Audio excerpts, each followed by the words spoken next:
നമ്മുടെ ശരീരത്തിന് വളരെ ആവശ്യമായിട്ടുള്ളൊരു വിറ്റാമിനാണ് വൈറ്റമിൻ ഡി. ഇതിന് ഡെഫിഷ്യൻസി പലപ്പോഴും നമ്മൾ ഡയഗ്നോസ് ചെയ്യാൻ പോലുമില്ല, മിസ്സായി പോകാറുണ്ട്. ഇന്ന് നമുക്ക് നോക്കാം എന്തൊക്കെയാണ് വൈറ്റമിൻ ഡിയുടെ അഭാവം മൂലം ഉണ്ടാകുന്ന പ്രശ്നങ്ങൾ. എൻ്റെ പേര് doctor Lakshmi, consultant family physician, keyhole clinic, Ernakulam. Vitamin D നമ്മുടെ ശരീരത്തിൽ ഉത്പാദിപ്പിക്കുന്നത് സൂര്യപ്രകാശത്തിലെ UVB റേസ് നമ്മുടെ തൊലിപ്പുറത്ത് തട്ടിയിട്ട് കിഡ്നിയുടെയും ലിവറിൻ്റെയും സഹായം മൂലമാണ് അത് പ്രൊഡ്യൂസ് ചെയ്യപ്പെടുന്നത്. പലപ്പോഴും ഇതിൻ്റെ ഡെഫിഷ്യൻസിയെ പറ്റി അധികം ആരും ചർച്ച ചെയ്യത്തുമില്ല.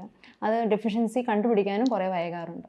പൊതുവെ കണ്ടുവരുന്ന ലക്ഷണങ്ങൾ എന്ന് പറഞ്ഞാൽ ഒരു ലോ മൂഡ്, ഒന്നിനും ഒരു ഉന്മേഷമില്ല, ഒന്നിനും ഒരു താല്പര്യമില്ല, എപ്പോഴും ഒരു ഡിപ്രസ്ഡ് ഫീൽ. അതുകൊണ്ട് നമ്മൾ ഡിപ്രഷനൊക്കെ ട്രീറ്റ് ചെയ്യുമ്പോൾ വൈറ്റമിൻ ഡിയുടെ കുറവ് ആദ്യം തന്നെ റൂൾ ഔട്ട് ചെയ്യേണ്ടതാണ്. പിന്നെ കാണുന്നതാണ് ഹെയർ ഫോൾ. ഇപ്പോൾ സ്ത്രീകളിലൊക്കെ മുടി കൊഴിച്ചിലായിട്ട് കംപ്ലയിൻറ്റ് വരുമ്പോൾ നമ്മൾ ഹീമോഗ്ലോബിനും TSH നോക്കുന്നതിൻ്റെ ഒപ്പം തന്നെ വൈറ്റമിൻ ഡിയും നോക്കേണ്ടതാണ്. ഇനി തൊലിപ്പുറത്ത് വരുന്ന രോഗങ്ങൾ, അതിനും വൈറ്റമിൻ ഡി നമ്മൾ ഡെഫിഷ്യൻസി റൂൾ ഔട്ട് ചെയ്യണം. പിന്നെ കണ്ടുവരുന്ന മെൻസ്ട്രേഷൻ പീരീഡ്സ്, സ്ത്രീകളിൽ പീരീഡ്സിൻ്റെ സമയത്ത് എക്സസീവ് ബ്ലീഡിങ് വരിക, ലോവർ അബ്ഡമൻ പെയിൻ വരിക, അപ്പോഴും നമ്മൾ vitamin D deficiency rule out ചെയ്യണം. ഈ non specific aches and pains, ശരീരത്തിന് അവിടെ ഇവിടെ മസിലിന് പെയിൻ വരിക, നടുവേദന വരിക, അപ്പോഴും നമ്മൾ വൈറ്റമിൻ ഡി കുറവാണോ എന്ന് നോക്കണം. കാരണം നമ്മുടെ വൈറ്റമിൻ ഡി നമ്മുടെ ശരീരത്തിൽ കാൽഷ്യം അബ്സോർപ്ഷനെ സഹായിക്കുന്ന ഒരു ഘടകമാണ്. അപ്പം നമ്മുടെ കാൽഷ്യം ശരീരത്തിൽ കുറയുമ്പോൾ ശരീരം അത് നമ്മുടെ PTH എന്നുള്ള പാരാതൈറോയ്ഡ് ഹോർമോണിൻ്റെ ഉൽപ്പാദനം കൂട്ടി നമ്മുടെ ഈ ബോണിൽ നിന്ന് അത് അലിയിച്ചെടുക്കാൻ ശ്രമിക്കും. അപ്പോൾ അങ്ങനെ അലിയിച്ചെടുക്കുമ്പോൾ എന്ത് പറ്റുമെന്ന് പറഞ്ഞാൽ ബോൺസ് ബ്രിട്ടിലാവുകയും ബോൺസ് പെട്ടെന്ന് പൊടിഞ്ഞു പോകാനും ഫ്രാക്ചേഴ്സ് വരാനുള്ള ചാൻസും കൂടും. അങ്ങനെയാണ് ഈ ഓസ്റ്റിയോപോറോസിസ് എന്നൊക്കെ പറയുന്നത്, പ്രായമായവരിൽ കണ്ടുവരുന്നത്. അതുകൊണ്ട് വൈറ്റമിൻ ഡിയുടെ ലെവൽസ് ഭയങ്കര ഇമ്പോർട്ടൻ്റ് ആണ്.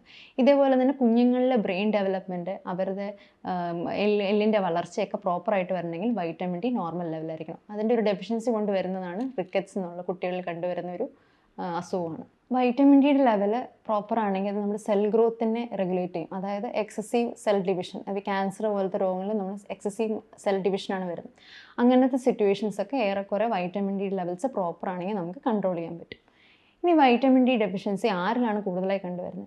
പൊതുവെ സൺലൈറ്റ് കുറവുള്ള രാജ്യങ്ങളാണ് വൈറ്റമിൻ ഡി ഡെഫിഷ്യൻസി കണ്ടുവരുന്നത്. എന്നിരുന്നാൽ പോലും നമ്മുടെ രാജ്യത്തൊക്കെ ഇപ്പോൾ വളരെ കോമൺ ആയിട്ടാണ് വൈറ്റമിൻ ഡി ഡെഫിഷ്യൻസി ഉള്ളത്. കാരണം നമ്മളൊക്കെ എപ്പോഴും ഇപ്പോൾ വീടിനകത്ത് തന്നെയാണ്, ഓഫീസിൽ അല്ലെങ്കിൽ വീട്ടിൽ തന്നെ അകത്താവുമ്പം, അല്ലെങ്കിൽ പുറത്തിറങ്ങിയാൽ പോലും ഫുള്ളി കവേർഡ് ആയിരിക്കും, അല്ലെങ്കിൽ സൺസ്ക്രീൻ ഇട്ടേക്കുന്നതുകൊണ്ട് നമുക്കൊക്കെ പൊതുവേ ഇപ്പോൾ എല്ലാവർക്കും വൈറ്റമിൻ ഡി ഡെഫിഷ്യൻസി വരുന്നതാണ്. ഇനിയിപ്പം വൈറ്റമിൻ ഡി ഡെഫിഷ്യൻസി കണ്ടാൽ നമുക്കത് എങ്ങനെ ട്രീറ്റ് ചെയ്യാം?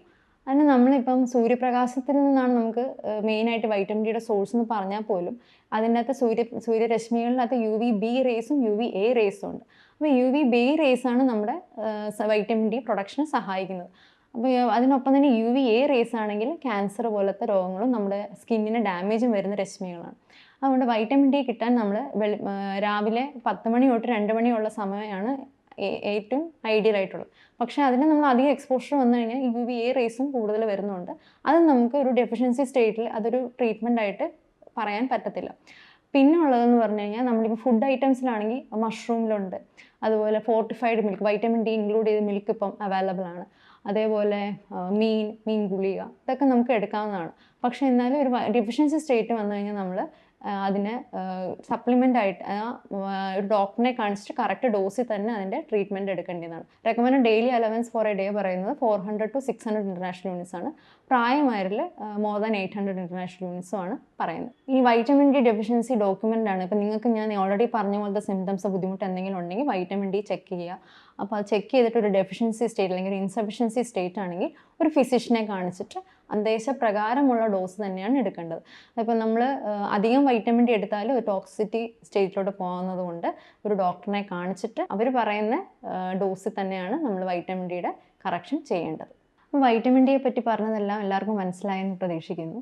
എന്തെങ്കിലും ഡൗട്ട്സ് ഉണ്ടെങ്കിൽ അത് കമൻസിൽ രേഖപ്പെടുത്താവുന്നതാണ്. Thank you.